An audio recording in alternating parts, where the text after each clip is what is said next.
కుంతి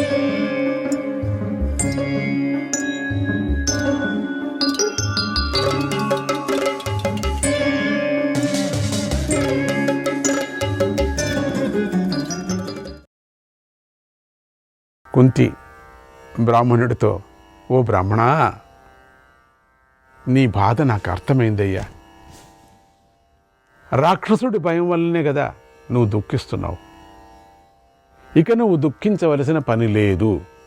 ఆపద మీద పడిందని విచారించవలసినటువంటి పని నీకు లేదు, ఇక లేదు ఇప్పటి నుంచి. ఎందుకంటే ఆ రాక్షసుడి నుండి విముక్తి పొందటానికి నా వద్ద మంచి ఉపాయం ఉంది అని అంటూనే వీడికి కొంచెం ఆనందమైంది, కాస్త ఆశ్చర్యం అవుతుంది. ఈ తాపస్వి, ఈ సన్యాసి వేషంతో ఉండేటువంటి తాపస్వి వీళ్ళ దగ్గర ఏముంది, ఏమిటి, ఎందుకు ఇట్లా ఉంటుందని. నీకైతే ఒకే ఒక్క కొడుకు, అది చిన్నోడు, పెద్దోడనే పంపించమంటున్నావు కదా, అందుకని వాడు చిన్నవాడు, అతడేమో బాలుడు చిన్నవాడు. మరి ఒకే ఒక కూతురుంది, ఆమె కూడా దీనురాలు పాపం.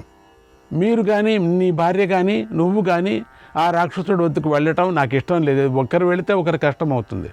అందుచేత నా మాట విను, ఒక్క మంచి ఉపాయం దొరికింది నాకు. మమ పంచసుత బ్రహ్మన్ తేషామేకో గమిష్యతి త్వదర్థం బలిమాదాయ తస్య పాపస్య రక్షసః. ఓ బ్రాహ్మణుడా, నాకు 5 కొడుకులు ఉన్నారు తెలుసా. అందులో ఒకడు ఈరోజు నీకు బదులుగా ఆహారాన్ని తీసుకొని పాపాత్ముడైనటువంటి ఆ రాక్షసుడి వద్దకు వెళతాడు. అందులో ఒకడున్నాడు, అద్భుతమైన కొడుకు వాడు ఆహారాన్ని తీసుకొని రాక్షసుడి దగ్గరికి వెళతాడు. బ్రాహ్మణుడు, అందుకు నేను ఒప్పుకోను. నేను ఎక్కడైనా, మీరు బంధువులు, మీరు అతిథులు, దేవురు మీరు, ఆ పని చేయటం నాకు ఇష్టం లేదు. నేను ఆ పనిని ఏమైనా కానీ నేను చెయ్యనివ్వను. ఎందుకంటే నేను బ్రతకటం కోసం అతిథిని చంపాలా. అతిథి అంటే ఎవరు అనుకున్నారు? పరమాత్మ స్వరూపం మీరందరూ కూడా. నేను చంపను. మా ఇంట్లో వచ్చి ఉన్నారంటే మాకెంత అదృష్టం. మా పాపాలన్నీ పోయాయి ఇప్పటికీ. అందులోనూ బ్రాహ్మణుని చంపాలా, అతిథి బ్రాహ్మణుని చంపాలా? నేను చంపను. నా కోసం నేను ఎవరినీ బలి చేయను. తుచ్చమైన ఈ పనిని చివరికి నీచులు, అధర్మపరులు కూడా చేయరు తెలుసా. ఎవరూ చేయరు, అధర్మపరులు కూడా చేయరు. వాళ్ళకి వాళ్ళే ప్రాణాలు ఇచ్చుకుంటాడు. ఓ బ్రాహ్మణుడు బాగుండటమే నాకు కావాలి. అసలు మీరు బాగుండేది కావాలి. అసలు మీకు ఈ సంగతే చెప్పకూడదు అనుకున్నాం. మేమేదో మాట్లాడుకొని ఏడ్చుకుంటుంటే మీరు తెలుసుకున్నారు. మీకు ఎట్లనో తెలిసి ఇదంతా విన్నారు మీరు. ఆ బ్రాహ్మణుల కోసం, అతని మేలు కోసం నన్ను, నా కుమారుడిని విడిచిపెట్టడమే మంచిది. నాకు ఏది మేలు చేస్తుందో దానినే నేను చేస్తాను. నాకు మొండి, నాకు తెలుసా. నేనేమనుకుంటే అదే, అంతే. మేమంతా మూట కట్టుకున్నాం. ఒకరిని వదిలేసి మేము ఉండలేం. నా భార్య నన్ను వదిలేసి ఉండదు, నేను భార్యను వదిలేసి ఉండను. మేమిద్దరము పిల్లల్ని వదిలేసి ఉండం, పిల్లలు మమ్మల్ని వదిలేసి ఉండవు. అందుకని అందరూ ఒకటే పారి మూట కట్టుకొని పోతాం మేము. బ్రహ్మహత్యకు నేను ఒప్పుకోవాలనా? అది మీ దగ్గర ఉండే అత్యద్భుతమైనటువంటి 5 మంది బ్రాహ్మణులు ఎంత కళగా ఉన్నారు. వాళ్ళు ఎంత తపస్సు చేస్తున్నారు, ఎంత వాళ్ళు అనుష్ఠానం చేసుకుంటున్నారు. నేను బ్రహ్మహత్యకు ఒప్పుకోవాలా? మీరు అనిన దానికి నేను ఒప్పుకోవాలా? నేను సాధ్యం లేదు. బ్రహ్మహత్యకు ఒప్పుకోవాలా? నేను ఆత్మహత్యకు అంగీకరించాలా? బ్రహ్మహత్య అంటే ఆత్మహత్యలాగా బ్రహ్మహత్యకు అంగీకరించాలి. ఖండిత నేను అంగీకరించను, అది ఆత్మహత్యతో సమానమైనటువంటిది అనే ఈ రెండిటిలో నాకు బ్రహ్మహత్య చేయటం కంటే ఆత్మహత్య మేలని అనిపిస్తుంది. ఆత్మహత్య బాగుంటుంది, రెండూ చేయకూడదు. అయినప్పటికీ కూడా సందర్భానుసారంగా బ్రహ్మహత్య మహాపాపం, ఇక ఆత్మహత్య మా సొంతంది, ఇది కొంచెం చిన్న పాపం అంతే. అది కూడా చేయకూడదు, కానీ విధి లేదు ఇప్పుడు. దాని నుండి బయటపడటం చాలా కష్టం. ఆత్మహత్య కూడా పాపమే, అంతకన్నా పాపం చెప్తున్నాను. అయితే అది బుద్ధిపూర్వకంగా నా అంతటి నేనుగా చేసుకోవటం లేదే. అసలు అనుకోకూడదు ఆత్మహత్య చేసుకుంటానని. దానికే ఎన్నో రోజులు తపస్సు చేయాల, ప్రాయశ్చిత్తం చేసుకోవాలి. మాటిమాటికి అనకూడదు నేను పోతే బాగుండు, అయ్యో అనుకోకూడదు. మనం ఎవరినో పోవటానికి, నీ ఆత్మ పరబ్రహ్మ తెలుసా? అంతటా నిండినటువంటి పరమాత్ముడిని నువ్వు ఎట్లా తీయటానికి సాధ్యమవుంది? నీ శరీరము దేవాలయం. ఆ దేవాలయం నుంచి నీ దేవుణ్ణి ఎట్లా నీవు తొలగించుకుంటావు? నీకు అధికారం లేదు. అందుకని నేను బుద్ధిపూర్వకంగా నేను చేయను. అదన్నీ బుద్ధిపూర్వకంగా చేసేటువంటిది, అది మహాపాపం. కానీ ఇప్పుడు నేను విధి లేక చేస్తున్నాను, ఇది కూడా పాపమే. ఇప్పుడు నేను ఏం చేస్తూ చెప్పండి. అయితే నా అంతట నేనుగా చేసుకోవటం, నాకు ఈ సమస్యకు ప్రశ్నే లేదు. మిమ్మల్ని మీ కొడుకును ఒకరిని పంపమని అంటున్నారు కదా, నాకు అది పాపం వస్తుంది లేదు, అది మాత్రం సాధ్యం లేదు. అందుచేత ఇందులో నాకు దోషం లేదు. నేను వెళ్ళి వాడికి ఆహారం కావటంలో మా సకుటుంబ సపరివార సమేతంగా మేము వెళుతున్నాం కదా. ఈ గాడిదలు నేనే సాగుతున్నాను కదా, 2 ఏళ్ళ నుంచి దానిని తీసుకుపోతున్నాను కదా. నేనే వదిలేసిపోవడం లేదే. మీకు ఏమీ కష్టం లేకుండా చూస్తాను నేను. ఖాళీ ఇల్లు అయిపోతుంది, బాగుంటుంది. మీకు దున్నపోతులు వెళ్ళిపోతున్నాయి, ఆ గాడిదలు వెళుతున్నాయి, ఇవన్నీ వెళ్ళిపోతున్నాయి, మేము కూడా వెళ్ళిపోతున్నాం. మీరు ఎన్ని రోజులైనా ఇక్కడ ఉండొచ్చు. నాకు నేనుగా మృత్యువును కోరుకోవటం లేదు. నాకు సందర్భానుసారంగా అట్లా ఉంది. పరులు నన్ను చంపితేనే మృత్యువు కలుగుతుంది కదా. కనుక ఎంత మాత్రమూ నన్ను పాపం అంటుకోదు. అభిసంధికృతే తస్మిన్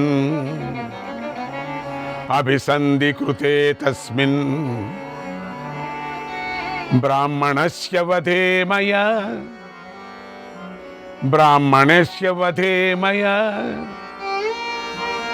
నిష్కృతిం న ప్రపశ్యామి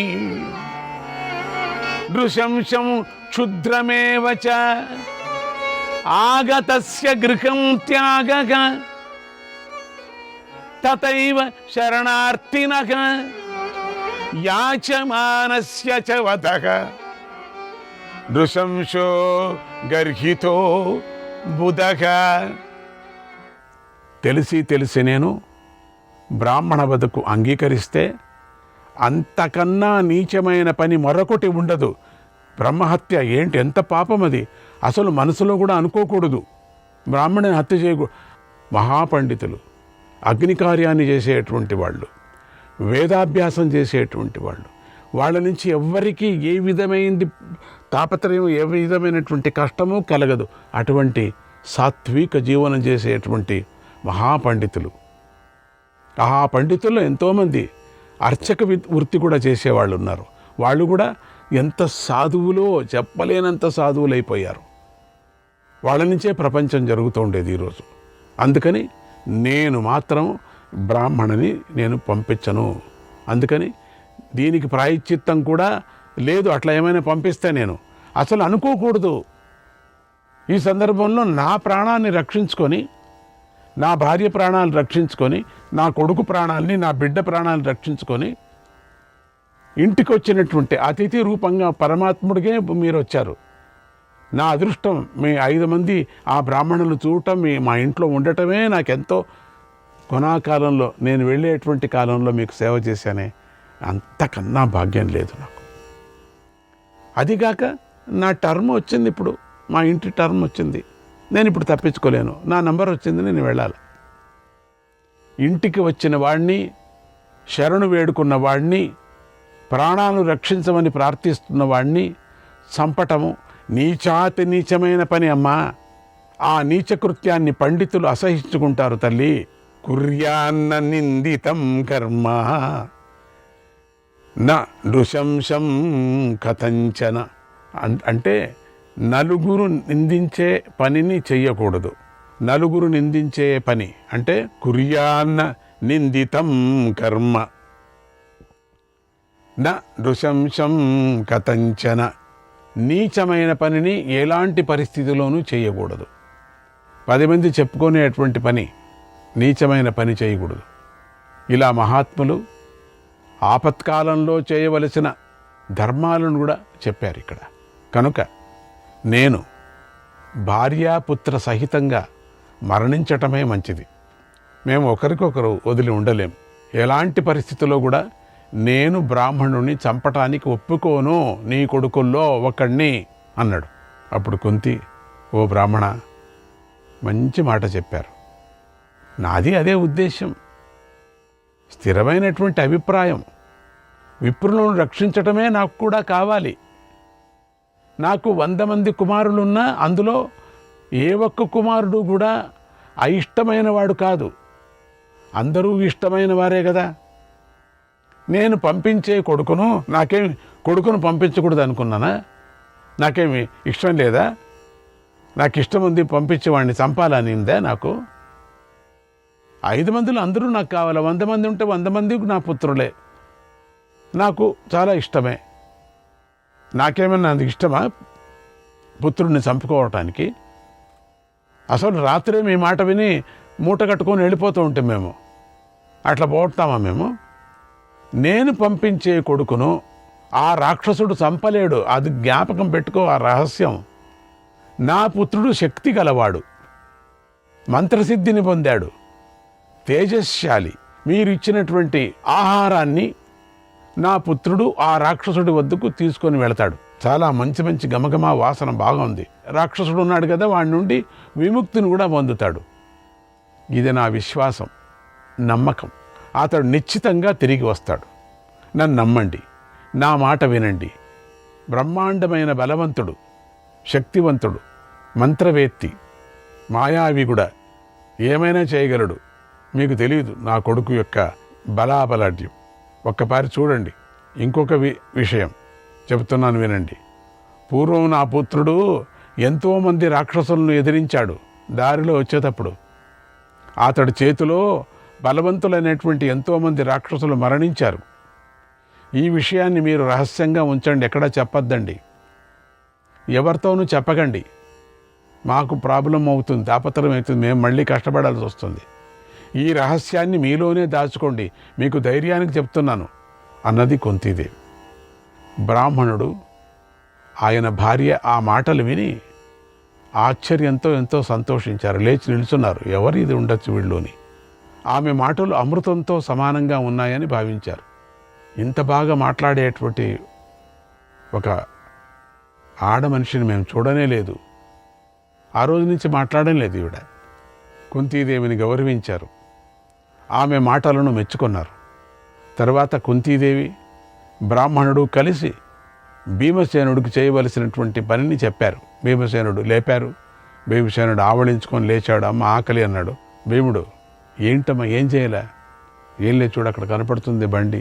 అవునమ్మా, అప్పటి నుంచి నాకు కలలోనే వాసన వచ్చింది. అమ్మ నీకు రాకుంటుందా చెప్పు, అది తినమంటావా? అయ్యో అది తినద్దు, ఇప్పుడు ఉండు.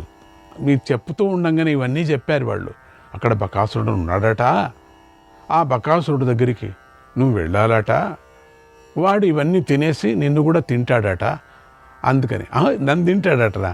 ఓ చాలా బాగుందమ్మా, నేను పర్వాలేదులేమ్మా. అడిగితే ఏం చేయాలో చెప్పమ్మా. అంతే, ఇంకక్కడికి వెళ్ళాలి అంతే.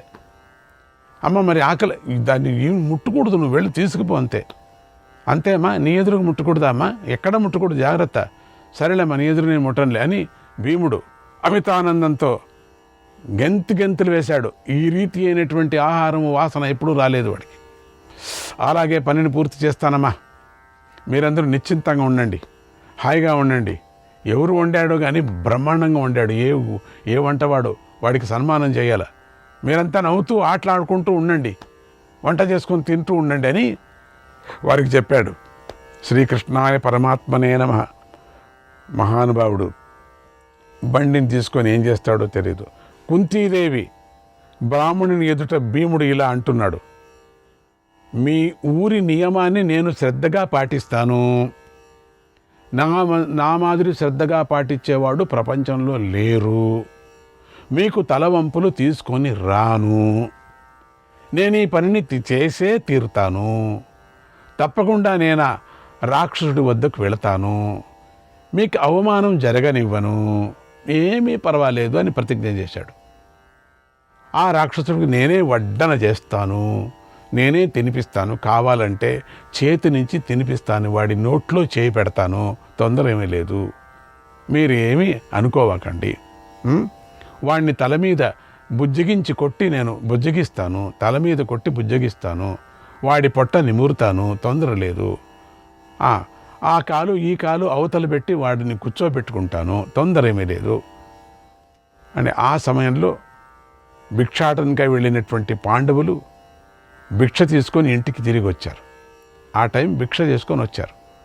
ధర్మరాజుకు భీముణ్ణి చూడగానే అతడి ఆకారంలో తేడా కనిపించింది. సడన్గా ఏంటి భీముడు ఇట్లయిపోయాడు, ఏదో విచిత్రంగా అయిపోతున్నాడు, సంతోషంగా పడుతున్నాడు అన్నీ అది అట్లా అనుకుంటూనే అన్నీ ఇంతలా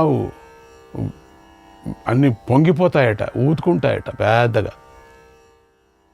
ఇతడేదో ఘనకార్యం చేయటానికి సిద్ధమయ్యాడు. అమ్మోయ్, ఏం అమితమైన ఉత్సాహంతో ఉన్నాడు. అసలు వీడు వెళ్ళేటప్పుడు వాకిలి పడతాడా చూడండిరా కాస్త, నాకేదో డౌట్గా ఉంది.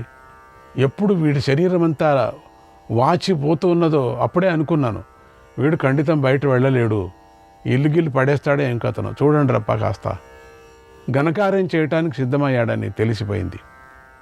నెమ్మదిగా కుంతీదేవి దగ్గరికి వెళ్ళాడు. ఫస్టు భీముడి దగ్గరికి వెళ్ళలే. అమ్మా ఏంటమ్మా సమాచారం, ఏం జరిగిందమ్మా? ఈ భయంకరమైన పరాక్రమం గల ఈ భీముడు ఏదో చేయాలని చూస్తున్నాడు, ఉత్సాహంగా ఉన్నాడమ్మా. నాకు అనిపిస్తుంది శ్రీకృష్ణాయ పరమాత్మనే నమః